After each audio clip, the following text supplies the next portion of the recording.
Have y'all heard in 1913, folks in Alabama held a funeral parade for a possum? Coming at you. Woo! Well, butter my biscuit and call me Goober. Back in 1913, the good people of Eufaula, Alabama held a full funeral procession for a possum. What?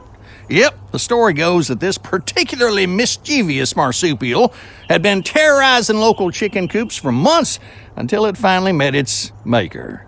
Well, the townsfolk, with their unique southern sense of humor, decided to honor their fallen foe with a proper send-off. So they placed the deceased possum in a small little old coffin, lined up a brass band, and paraded down Broad Street. The local newspaper even published an obituary that read, "Here lies the remains of Eufaula's most notorious chicken thief."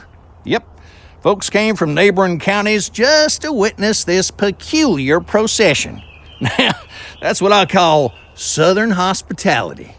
We'll even throw you a parade after you've raided our hen houses. Hold on, y'all. Today is National Apple Pie Day. Yummy. Now, while apple pie is claimed as American as can be, it actually has deep Southern roots, too. Do you know that the first recorded recipe for apple pie in America was written in 1796 by Miss Amelia Simmons in American Cookery, and it featured distinctly Southern touches like using cornmeal in the crust?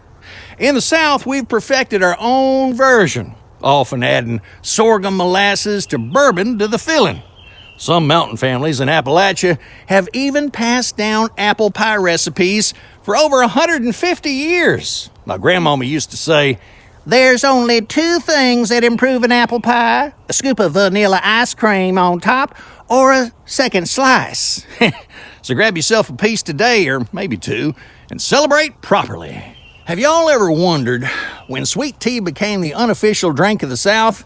Well, if you have, I'm gonna tell you. The oldest printed recipe for Southern sweet tea was published back in 1879 in a community cookbook called Housekeeping in Old Virginia. That's right, sweet tea is officially older than sliced bread. Now, during Prohibition, when folks couldn't get their spirits, they turned to sweet tea as a socially acceptable alternative. Some clever Southerners even used tea pitchers to disguise their moonshine. Talk about a sweet cover-up.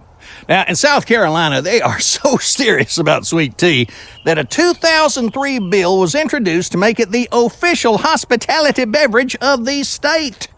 The bill stated that all restaurants must serve sweet tea. Now, it didn't pass, but you can imagine the uproar if it had. So unsweetened tea in the South, well, that's just brown water, y'all. Now, with Mama's Day just this past weekend, let me tell y'all about one of the Bible's most remarkable mamas, Jochebed. She was the mama of Moses. Now, there's a woman who knew how to think outside the box.